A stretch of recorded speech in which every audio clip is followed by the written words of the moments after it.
As Ninja continues to play a lot of the games that he does enjoy, if you guys remember, he took a stab at Valorant and took a step away, then went to League of Legends, and now playing Final Fantasy, among some other games here and there. Definitely not near as consistently as he once did. It's actually a recent Game Rant article that prompted a lot of responses from the streaming community, even someone like xQc stepping in to defend Ninja on his dropping viewership numbers. Here it is.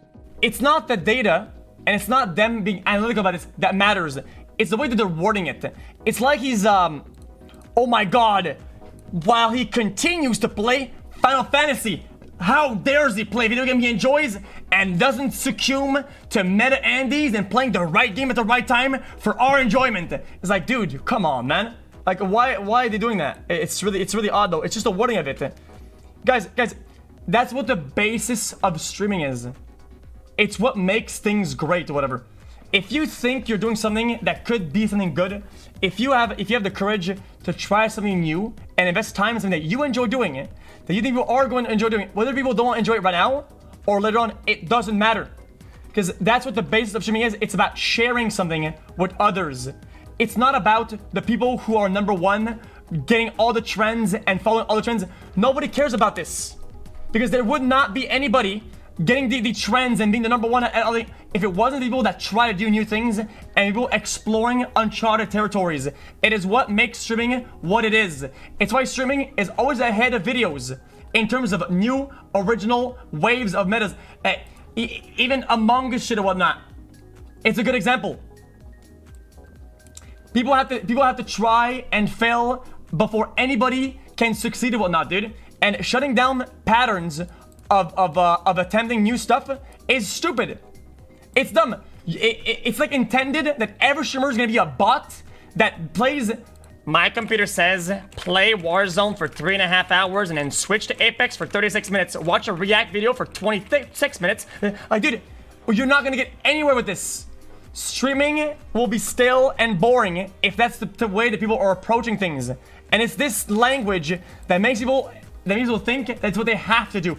It's dumb as shit. And xQc later elaborates on this even further. If we're to knock people for trying new things just because they have a drop in viewership, then what's the point of the Twitch platform as a whole? What's the point of following a streamer if they're not going to, at least at some time in their career, play a game that they actually truly enjoy? Something Ninja has certainly done, bouncing from game to game ever since his peak in Fortnite, which leads to another point of, you know, what comes up must always come down, especially when you were that far up as Ninja was. He was always eventually going to come down from that Fortnite peak. No one holds on to that #1 Twitch spot for very long. As xQc alludes to, there's always trends. There's metas, which Ninja is clearly not following. He's going back to games that he enjoys playing, and it seems as simple as that. 2000, dude, I don't get it, man.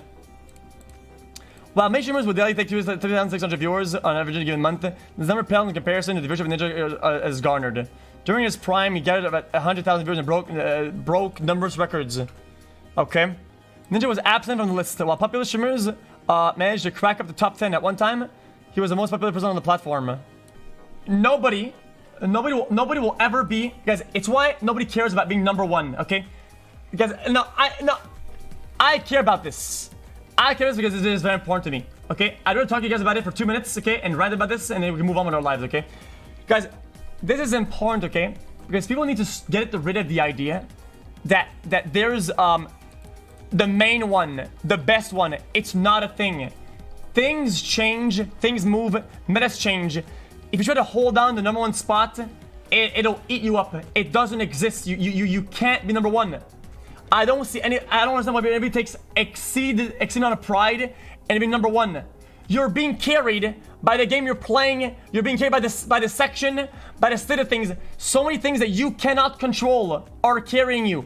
You can only quantify your success based on what you are doing and feel happy about what you are doing, what you are putting in. Because there's so many factors that you cannot control. Like, control where you are. So stop taking overly crazy amount of pride about where you're at, because most of it, you'd have no control over it. Chill out. Enjoy it. And these articles, man, they gaslight everybody to think that their success is irrelevant because of the things that they can't control. It's fucking weird. Fuck you. And this even further prompted a tweet from Devin Nash, as he said, "It speaks to how obsessed we are with clout that people view this as a failure. Guy has $25 million, he streams a 19-year-old game for fun, and is still top 0.1% of Twitch. This mindset that everything needs to be about viewership is toxic for creators." I mean, last time we talked about something like this was Tim the Tatman and This Game Made You, because he has switched games so many times and proven time and time again that, hey, you know, no game has made me. I'm just going to play what I want, play what I enjoy, and do great things whilst playing those games. And someone like Ninja is such a curious case because he receives more hate than probably anyone in the gaming scene, despite what he has also done for it. You know, we actually talked about this similar topic recently as well, the decline of Ninja, which was expected, and does he even care? And yeah, by the way, he's already made it. He's spent over a decade in the gaming scene. He's already made a gigantic bag doing what he loves to get to a point where he can also continue to play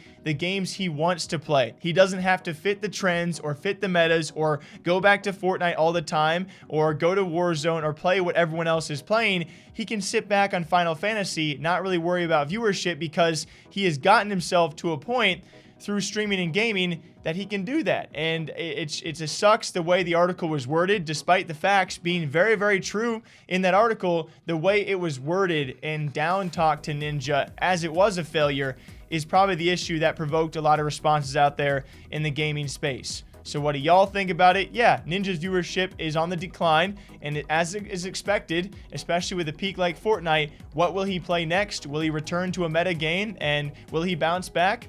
We'll wait and see what he does next. Till next time, though, you guys do me a favor, all right? Water, coffee, maybe some juice in there. I'll catch you back here next time. Okay, bye.